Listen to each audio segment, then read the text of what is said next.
Let's compare these three KitchenAid blenders. The K400 blender has a metal base and 5 variable speeds. It has 3 preset functions and comes with a tamper to help push the ingredients down into the blades.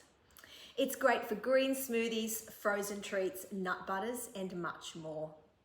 The K200 blender has a large capacity 2-litre stain and odour resistant jug, a power control dial with 10 variable speeds and 3 preset functions. It has a vented lid to handle all those hot soups and sauces. It'll also tackle nut butters, sauces, and all your drink needs. The cordless personal blender is perfect for those of you who are on the go. To make your favourite protein shake, you just pop on the travel lid and away you go. To check out the complete range of KitchenAid blenders, head to the KitchenAid website.